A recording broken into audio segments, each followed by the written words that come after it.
જય માતાજી। આજે શ્રાવણ મહિનાનો બીજો સોમવાર છે, તો આજે આપણે બનાવશું સાબુદાણા અને સાંબારના ઢોસા, ફરાળી ઢોસા બનાવશું। તો બનાવવાનું સ્ટાર્ટ કરીએ। ગેસ ચાલુ કરશું। નોનસ્ટિકની તવી લીધી છે। મેં નાની અડધી વાટકી જેટલા સાબુદાણા અને અડધી વાટકી જેટલો સાંબો લીધો છે। એને આપણે શેકી લઈશું 5 મિનિટ જેવું।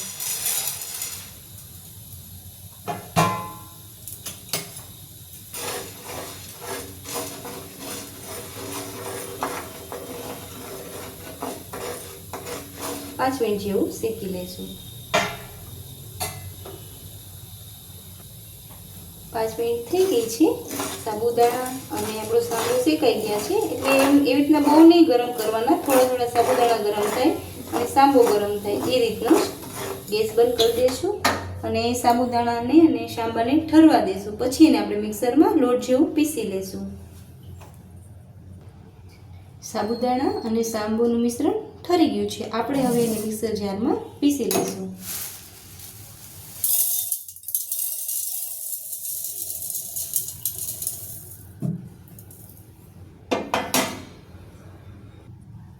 મિશ્રણ પીસાઈ ગયું છે, આ રીતનું દરદરું। હવે આપણે એમાં ટમેટું અને મરચાં, અડધું મરચું તીખું લીધું છે ને અડધું મોરું લીધું છે અને અડધું ટમેટું લીધું છે। ખાટું દહીં છે 3 ચમચી જેટલું ઉમેરશું।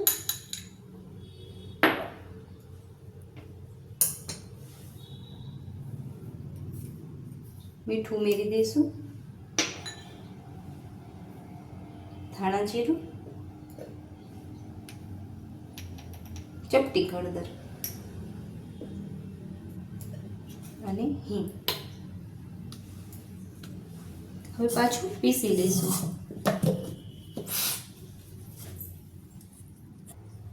મિશ્રણ પીસાઈ ગયું છે, આ રીતનું છે।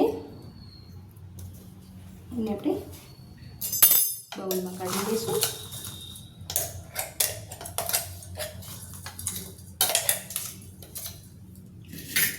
હવે પણ પાણી ઉમેરશું।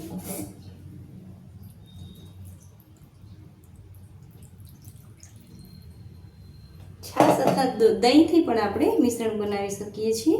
આપણે 3 ચમચી જેટલું દહીં ઉમેર્યું હતું અને હવે પાણીથી ખીરું તૈયાર કરશું।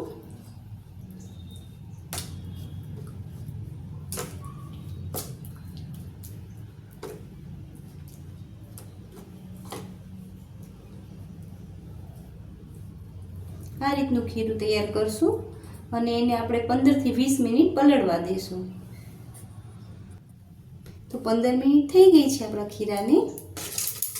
હવે 15 મિનિટ થઈ ગયા પછી આપણે થોડુંક પાણી ઉમેરી અને ખીરાને પાછું એકવાર પીસી લીધું હતું, જે આ રીતની થઈ ગયું છે થી।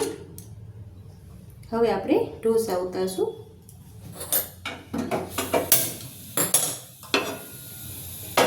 તવી ગરમ થવા દઈશું।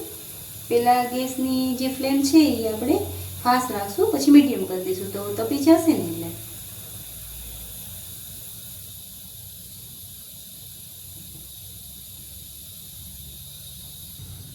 તવી તપી ગઈ છે, આપણે ઘી ઉમેરશું। પહેલાં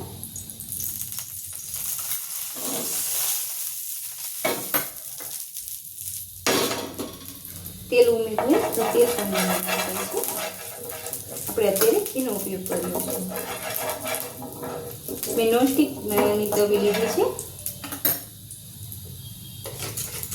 હવે આપણે એમાં કોથમરી ઉમેરી દઈશું અને ચીલી ફ્લેક્સ ઉમેરશું, જેનો દેખાવ સારો આવે।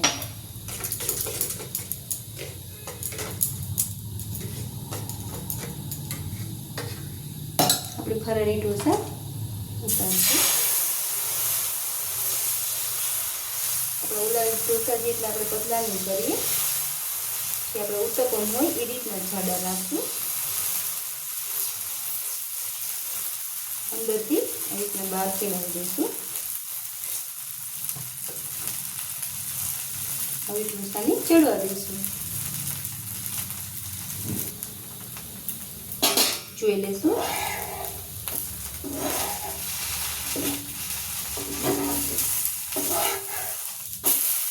બંને સાઈડ શેકી લઈશું. જે ઘી છે એ ફરતી કોટ ફેલાવી દઈશું. ચડવા દઈશું ઢોસાને બંને સાઈડ.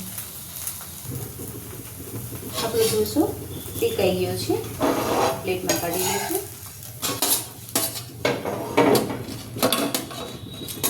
હજી બનાવશું.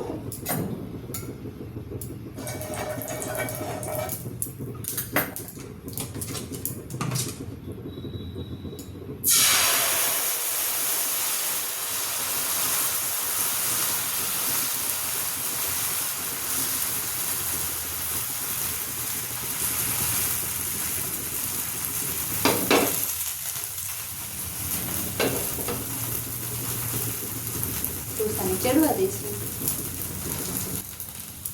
જોઈ લઈશું.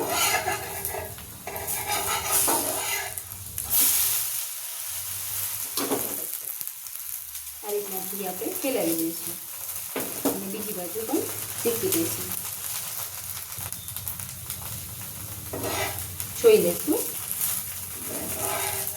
હવે આપણે વ્રત રહ્યા હોય તો સૂકી ભાજી, સાબુદાણા, બટેટાની ખીચડી એવું બધું તો આપણે બનાવતા જ હોઈએ છીએ. તો આજે આપણે એક અલગ વેરિએશન કર્યું છે, જે આપણને કંઈક ખાવામાં એમ થાય કે કંઈક અલગ ખાધું. તો આપણો આ ઢોસો પણ તૈયાર છે. ગેસ બંધ કરી દઈશું. ઢોસાને પ્લેટમાં લઈ લઈશું. હવે ઢોસાને તૈયાર છે આપણા ફરાળી ઢોસા, જેને મેં ટમેટાની ચટણી સાથે સર્વ કર્યા છે. અને આપણી વાલી છાશ તો છે જ. જો તમને અમારી વાનગી પસંદ આવી હોય તો લાઈક, શેર અને સબસ્ક્રાઈબ કરજો. બેલ આઇકન પ્રેસ કરવાનું ભૂલતા નહીં. અને મને કમેન્ટ પણ કરજો કે આ તમને ફરાળી ઢોસા કેવા લાગ્યા છે. જય માતાજી.